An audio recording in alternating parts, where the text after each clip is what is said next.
eu sou a Thaís Coelho, sou advogada, mediadora de conflitos, apressada e filha de uma mãe que constrói pontes. Seja muito bem-vindo e muito bem-vinda ao sexto episódio do Apressa-te a Viver Bem, um projeto que tem como objetivo direcionar as nossas energias para aquilo que realmente vale a nossa pressa.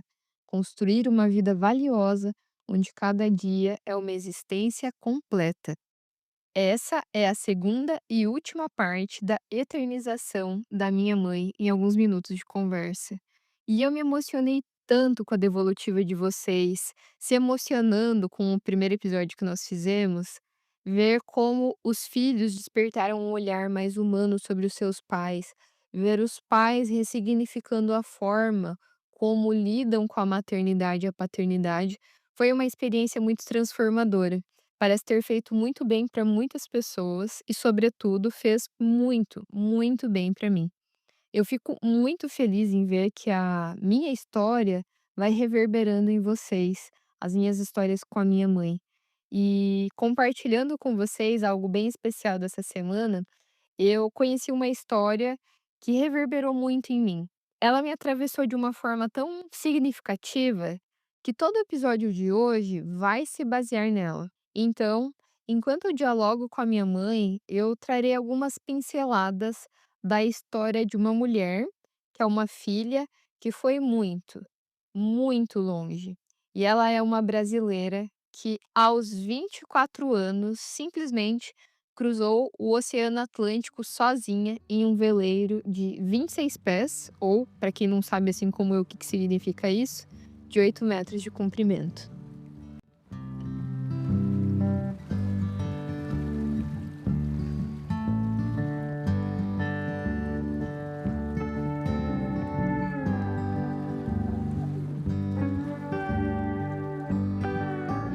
Essa é a história da impressionante Tamara Klink, que se tornou a mais jovem brasileira entre homens e mulheres a cruzar o Oceano Atlântico sozinha.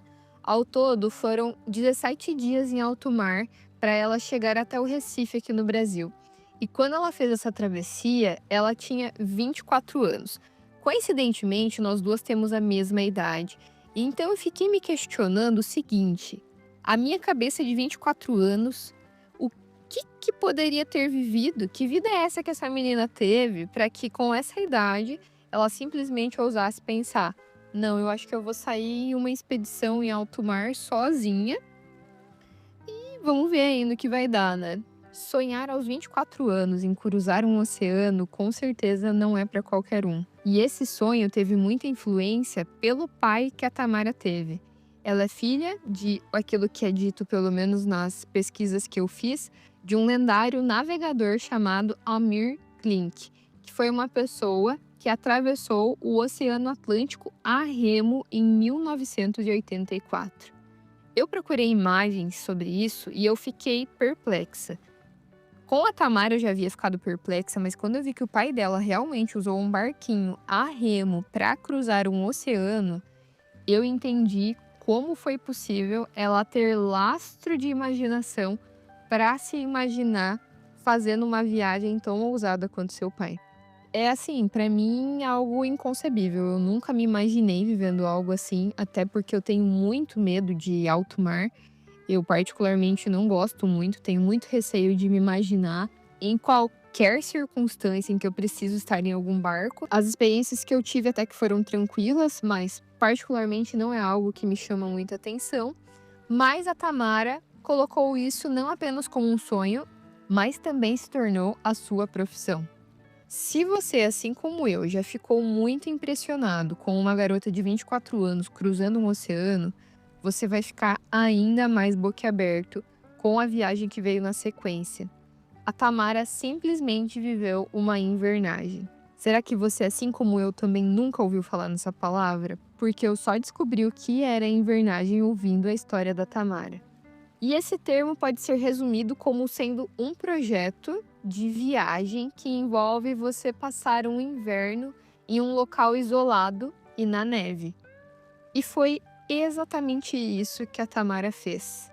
Ela passou 8 meses em uma invernagem completamente sozinha no Ártico. 8 meses. Isso mesmo que vocês ouviram. 8 meses. 8 meses, só para vocês terem uma ideia, foi o tempo de gestação da minha mãe. E sim, foram 8 meses porque vocês já sabem, né, eu sou apressada, não podia ser diferente com o meu momento inaugural na vida. E nesse período em que a Tamara decidiu pegar um barco e cruzar oceanos até fazer essa invernagem durante meses em um local isolado na neve, ela viveu algumas situações no caminho. Temperaturas que variavam entre -20 a -40 graus, escuridão total, pressão do gelo sobre o casco do barco, riscos de ataque de ursos polares, uma condição vascular que provocava muita dor nas extremidades do seu corpo. Ela desenvolveu urticária ao frio e algo muito peculiar que me chama a atenção nessa situação: a Tamara se encontrou constantemente ao longo desses meses com o silêncio. E essa mulher, que me carregou por 8 meses em uma jornada tão desafiadora quanto ir sozinha em um barco, passar 8 meses no Ártico, também teve uma experiência muito profunda com o silêncio que ela encontrou.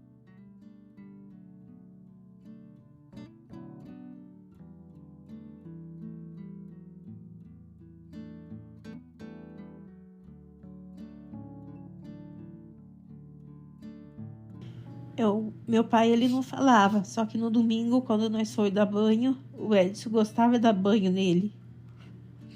No domingo, a hora que ponhou ele na cadeira, ele quase nem abriu os olhos direito, mas naquele domingo ele estalou um tamanho de um zóio e a gente falava: o que você quer falar, pai?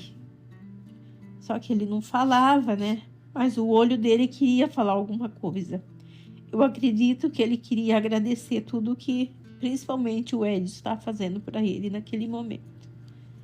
Porque ele nunca tinha abrido os olhos daquele jeito. Um zóio tão grande, tão esperto, que depois, né, comentou, deu até medo de ver o jeito que o pai olhava de nós. Sem saber que era a despedida, né? Foi o último banho que ele deu nele. Ninguém nos prepara para o envelhecimento dos nossos pais, muito menos para a partida deles. Um dia, sem aviso, a gente se dá conta de que os passos deles já não são mais tão ágeis, que os fios brancos vão dominando aquilo que antes tinha tanta cor, e que coisas básicas do dia a dia acabam sendo responsabilidades que vão se tornar nossas. O tempo ele vai passando sem pedir licença, e ele vai deixando marcas na pele, no olhar, no ritmo que os dias vão passando sobre os nossos pais, que vão se tornando pessoas idosas. E minha mãe viveu esse grande desafio com o seu pai, de lidar com um pai acamado, em total silêncio, porque dentre as sequelas que ele teve, ele não conseguia mais falar. E ela e meu pai assumiram isso como um novo filho que Deus havia enviado para eles. E cumpriram essa jornada até o último dia. Como ela falou muito também no primeiro episódio, foram meses muito difíceis para nossa família e que, como uma viagem de invernagem que se fica no total escuro, frio, desalento, é um desafio que a vida nos coloca e a gente precisa saber enfrentar. E se a invernagem é o frio extremo em que não se vê a luz do dia, que não se percebe outras formas de vida naquele local isolado, muitas vezes cuidar de um pai idoso é tão difícil quanto enfrentar esse desafio, se não muito, muito, muito mais desafiador. Porque você pode se preparar para uma viagem, mas não tem como se preparar para ver o sofrimento nos seus pais. E como um ciclo que vai se perpetuando sobre as nossas famílias, aqueles que um dia cuidaram de nós se tornam objeto do nosso cuidado. E se nós imaginarmos a vida como uma linha, em uma das pontas nós encontramos os nossos pais. Pessoas que nós já conhecemos, mas de um jeito totalmente diferente quando estão na fase idosa, precisando dos nossos cuidados. Mesmo conhecendo eles, é muito desafiador exercer esse cuidado. Mas existe um cuidado muito mais radical que está logo no início, na linha de partida da vida, que é o ponto inicial que inicia a vida de todos nós. e que nasce um ser que se chama mãe. Acredito que a natureza e Deus sabiamente colocou a gestação como um período longo, de alguns meses, para dar tempo de um bebê nascer e também ser gestada uma mãe. E se a gente pensa em todo esse trajeto de uma gestação que é tão individual e particular, de alguma maneira ele também se assemelha a uma viagem. E certa vez, a Tamara refletiu sobre a viagem que ela fez, relacionando ela a uma gestação. E refletindo sobre isso, ela disse: Vovó, quando você receber essa mensagem, eu estarei na viagem mais bonita da minha vida. Não terei conexão com a internet, mas estarei conectada com as transformações da natureza nas 4 estações. Outono, inverno, primavera e verão me farão visita e vão decorar a paisagem com suas próprias cores, sons e animais. Me preparei para essa viagem. Li livros sobre outras invernagens, estudei os navegadores que viveram o inverno polar num barco, preso no gelo. Tripulações, famílias, casais, alguns homens sozinhos, como meu pai. Nunca achei relato de uma mulher que tivesse invernado em solitário, mas acredito que deve ser mais tranquilo para uma mulher do que para um homem, porque, desde que a gente nasce, o mundo nos promete 9 meses de transformações extremas e sozinha. Eu já sabia que um dia viveria 9 meses de uma travessia solitária sem interrupções, com mudanças no corpo, no tempo, convivendo com o medo, a solidão, a dor profunda, o desejo e a expectativa, sem nenhuma glória garantida, nenhum reconhecimento por ter chegado ao fim. Somos frutos dessas travessias femininas que ultrapassam estações. Com a minha idade, você já tinha vivido 2. Aos 26 anos, escolhi gestar uma viagem ao invés de gestar uma vida. As mudanças virão de fora para dentro, o contrário do que você viveu. Gestarei a mim mesma. Devo voltar com uma nova versão de mim, além de quem já sou. Eu sei que essa viagem te assusta. Eu sei que a distância é um risco para nós, mas eu torço para você entender e para voltarmos a nos encontrar assim que o verão voltar. Um abraço apertado da Sardinha 2, da sua neta, Tamara. Com a minha idade, a minha mãe já havia vivido a maternidade 2 vezes.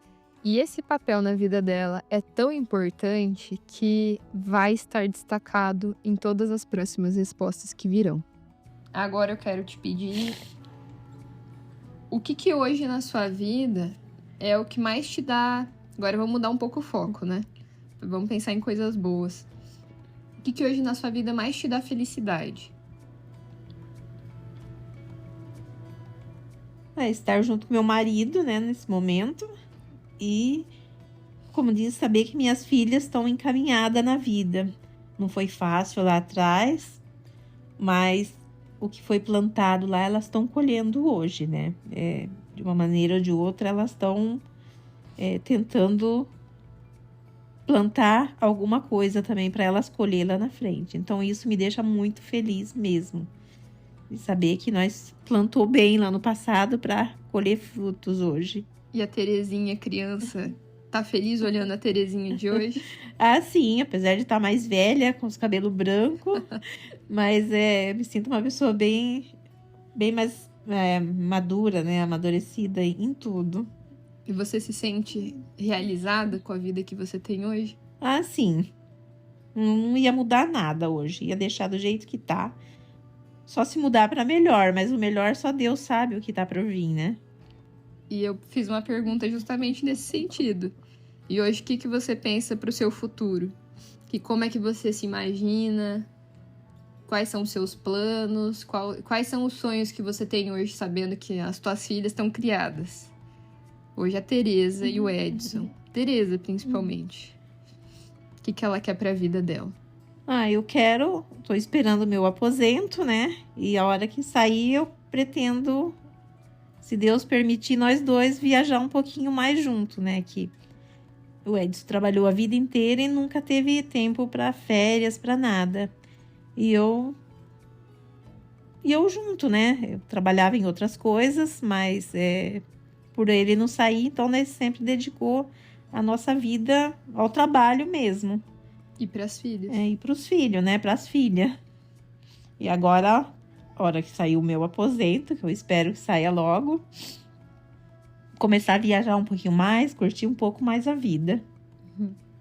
E Se Deus quiser, vai fazer muito isso comigo também. É.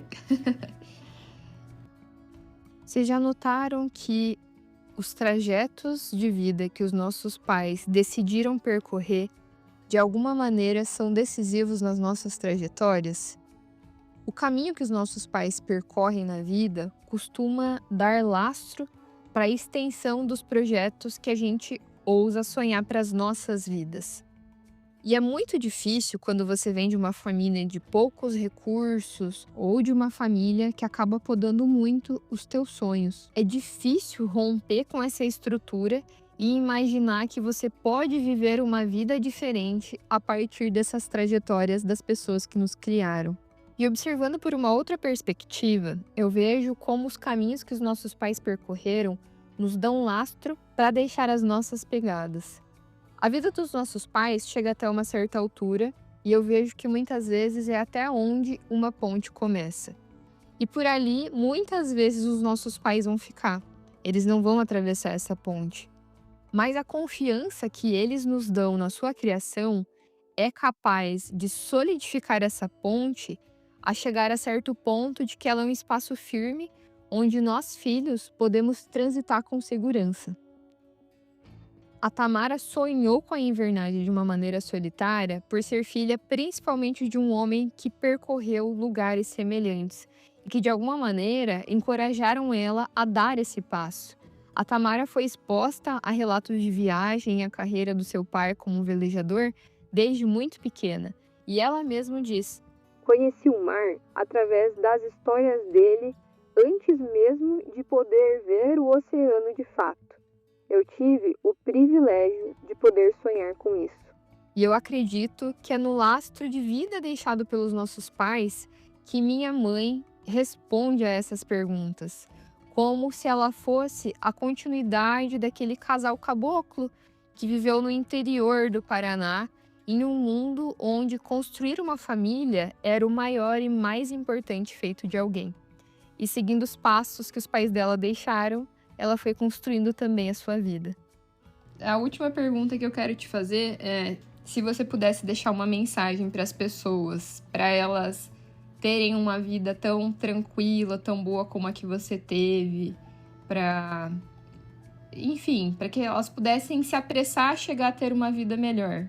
Assim como você é apressada, como é que elas podem apressar o passo para chegar numa vida boa?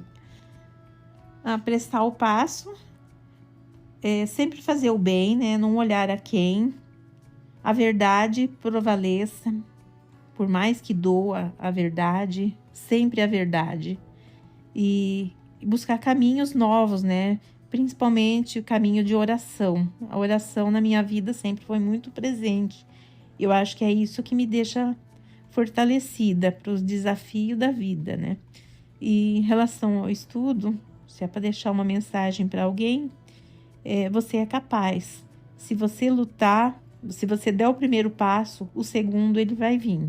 Vai ser de gatinho, vai ser de arrasto, ou vai ser de amuleta, mas você vai conseguir. Se eu conseguir, você também é capaz. E um dia no meu curso, eu nunca imaginei que eu estaria ajudando uma menina. Ela chegou com a sua moto e largou debaixo de uma árvore. E eu olhei aquilo lá e eu falei: vão te roubar a tua bis se você deixar aqui. Ela olhou em mim e falou: mas eu não tenho coragem de entrar no colégio com essa bis. E eu falei para ela: vem cá que eu te ajudo, vamos empurrando até lá e você guarda ela e não tem perigo. E assim ela fez, mas eu não ajudei ela a empurrar, eu só falei e saí. Fui caminhando e ela entrou e guardou. Um dia, dentro do nosso curso, ela falou que eu era uma pessoa muito importante, que eu disse que ela era capaz e ela foi lá e fez. E ela me agradeceu por isso. Então, eu quero ser essa pessoa, assim, que possa ajudar e deixar algum recado para alguém, assim, que lembre eternamente de mim. O dia que eu não estiver mais aqui, que possa se recordar de alguma coisa que eu possa ter feito, mesmo sem saber que eu ajudei. Então, eu só posso te agradecer por tudo que você fez, faz, e eu sei que vai continuar fazendo por mim. E a última coisa que eu queria te dizer é que você lembra o que você me disse quando eu te contei que eu ia fazer um podcast? Eu te contei primeiro, te expliquei o que era, né? Um podcast, se a mãe e o pai já tinham ouvido falar. Ah, sim. Aí contei tudo. Aí depois que eu contei tudo, que eu expliquei o que era um podcast, por que eu tava fazendo isso, eu só escutei uma coisa vindo de vocês. De você, principalmente. Que você me perguntou como que eu posso fazer pra te ajudar. É. E...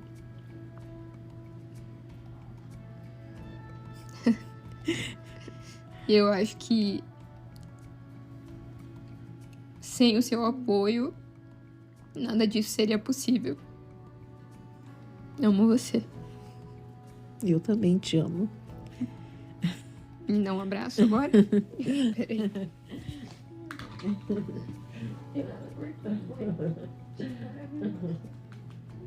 Tirando os defeitos que a gente tem. Tirando os defeitos, todo mundo é bom, né? Tirando defeitos, sim. Então tá bom. Então vou finalizar agora o áudio, tá? Então, essa foi a primeira entrevista do meu podcast e com a pessoa mais importante da minha vida, que é a minha mãe. Obrigada, mãe. Eu te amo. Dá um abraço pra galera. Galera, essa é minha filha. Se ela é apressada, ela herdou isso de mim.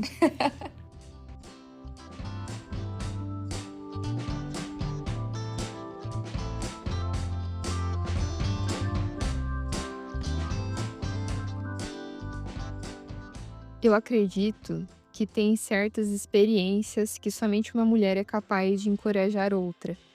E certa vez, em um dos relatos que a Tamara fez nas suas redes sociais, durante as suas viagens, ela escreveu o seguinte: Eu já falei muitas vezes sobre o não que recebi do meu pai, mas nunca falei dos milhões de sim que recebi da minha mãe e de outras mães para chegar até onde estou. Sem minha mãe, minha avó e minha babá, nem eu nem meu pai navegaríamos. Enquanto meu pai fez grandes navegações solitárias, essas mães me deram uma madeira, me buscaram na escola, me deixaram de castigo por ter roubado a cenoura do coelho, me ensinaram certos e errados.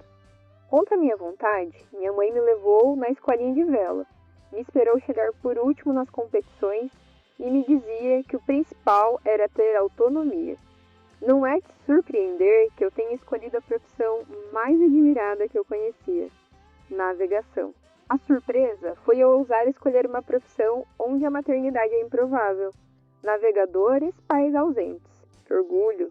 Navegadoras, mães ausentes. Que absurdo. Quando virei navegadora, disseram que era graças ao meu pai. É graças às mãos das mães. Esse episódio só foi possível por minha mãe. Você só me escuta porque uma mulher te colocou no mundo e assim vai caminhando a humanidade, com uma sequência de mulheres que nos ajudam a preparar o nosso barco enquanto nós buscamos seguir um caminho pelo mundo. E se na invernagem se sai em busca do sentido da vida, o encontro com a resposta é verão. Mãe, você é veraneio toda vez que eu te vejo no mundo. Todas as vezes que o sol brilha no seu sorriso, aquecendo a minha alma e dissipando todo o inverno que existe dentro de mim. E a tua presença, mãe, me lembra que a vida pede pressa, e uma pressa bonita demais. A de viver bem, de amar sem medida e de valorizar cada um dos meus dias. Graças à minha mãe, toda vez que a invernagem chegar na minha vida, esse episódio vai ser meu dia de verão.